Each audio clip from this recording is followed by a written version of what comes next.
está alegando que o aumento do IOF que está para ser revisto pelo próprio governo é inconstitucional. Por quê? O governo está usando um imposto regulatório como se arrecadatório fosse, né? O governo ele pregou uma peça no país quando apresentou um orçamento de ficção, onde ele superestimou receitas, no caso do CARF, já é o segundo ano, quer dizer, ele não pode dizer que foi surpreendido, o ano passado também cometeu esse mesmo deslize, para a gente ser mais sutil, esse ano mais de 20 bilhões de reais do CARF, também subestimou despesas, que é o caso da Previdência, do BPC, a questão do pé de meia, né? Eram 12 bilhões, só colocou 1 bilhão no orçamento, né? Omitiu recursos ligados, por exemplo, ao fundo de compensação da reforma tributária, são mais de 8 bi, e alegou que teríamos um superávit de 15 bilhões de reais, quando de fato, né, pelas próprias contas do governo, até esse momento já temos aí um déficit de quase 70 bi. Bom, um governo que não consegue fazer operação matemática simples de aritmética, não dá para confiar, né? E o pior é que não é a primeira vez. Mas o Haddad, ele já disse publicamente que entende muito pouco de economia, né? Mas o pior é que ele é o ministro da Fazenda do Brasil. Então nós soltamos uma nota para dizer o óbvio, né? Que o IOF, da maneira como ele se encontra, é inconstitucional, porque deveria se buscar um imposto que levasse em consideração a questão da arrecadação e não utilizasse para isso um imposto arrecadatório que desorganiza a cadeia produtiva brasileira, porque não leva em consideração a anterioridade nem a noventena. O governo tem outras formas de equacionar o problema fiscal, né? Por exemplo, uma reforma administrativa que ataque a questão dos supersalários, que defina de fato quais são as carreiras de Estado, né? A necessidade de retirarmos uma parte dos subsídios que foram colocados ao longo do tempo e estão pendurados no orçamento da União.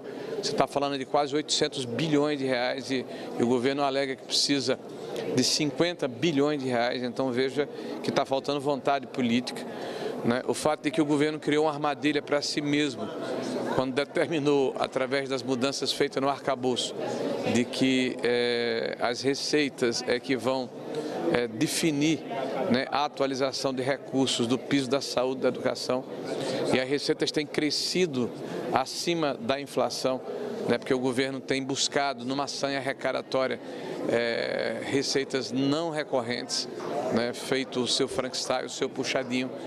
Então, o próprio governo anunciou, através da Lei de Diretrizes Orçamentárias, que o país quebra em 2027, que não há recursos para fazer frente ao piso da saúde e da educação, que não há recursos discricionários para continuar os investimentos no PAC, que não há recursos para sustentar o esforço da máquina pública, mas que qualquer alteração fiscal só ocorreria em 27. Então, o governo veio aqui ao parlamento e disse o seguinte: o piloto sumiu, aperta os cintos, quem sair por último fecha a porta e apaga a luz, e a culpa é do governo anterior.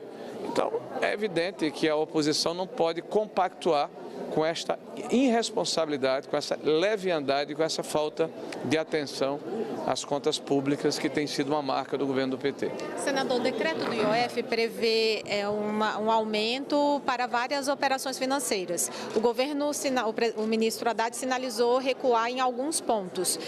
A oposição vai defender a derrubada do decreto como um todo, ou pode aceitar as propostas do ministro Haddad, mantendo, por exemplo, o IOF sobre compras internacionais e sobre empréstimos bancários?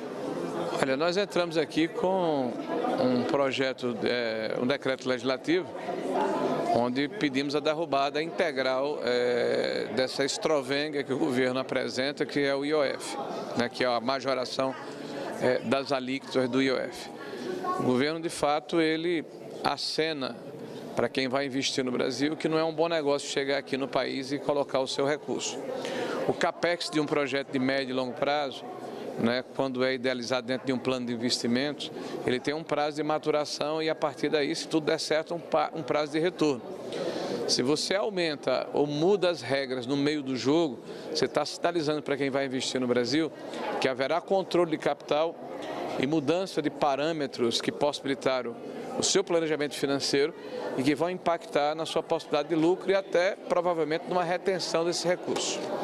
Na hora que o governo aumenta o custo das transações internacionais, isso é repassado diretamente para o bolso do cidadão que está nos assistindo agora.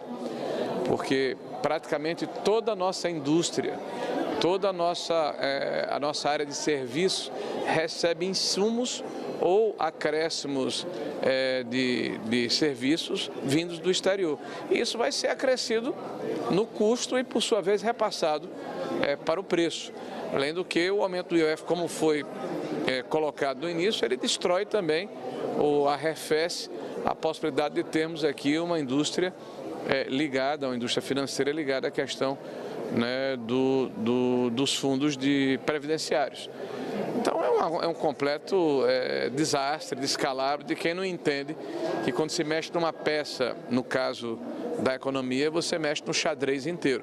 Então, se o governo estiver disposto a fazer cortes dentro do orçamento, inclusive do tal do PAC, né, que é uma cortina de fumaça que pela terceira vez o Lula oferece ao Brasil, que é um prato requentado e azedo, né? Os 2 primeiros PACs tiveram como resultado milhares de obras paralisadas, malversação de recursos públicos, corrupção generalizada, falta de planejamento, mas o PT oferece mais do mesmo com o terceiro PAC. Então, corta recurso do PAC, faz a reforma administrativa, começa a se fazer uma avaliação das políticas públicas para se diminuir de forma organizada os subsídios ao longo dos próximos 2 anos, né? Resolve essa questão da indexação do piso da saúde e da educação, que é uma espécie de armadilha que retroalimenta a dificuldade discricionária de orçamento por parte do governo. Começa a falar a verdade à população brasileira, tá? Tenha mais respeito pela questão fiscal, porque a consequência vai ser a diminuição dos juros, o controle da inflação, a melhoria do ambiente econômico e a atração de investimentos que geram emprego e renda no país. É simples assim. Perfeito. Obrigada, Ok? senador.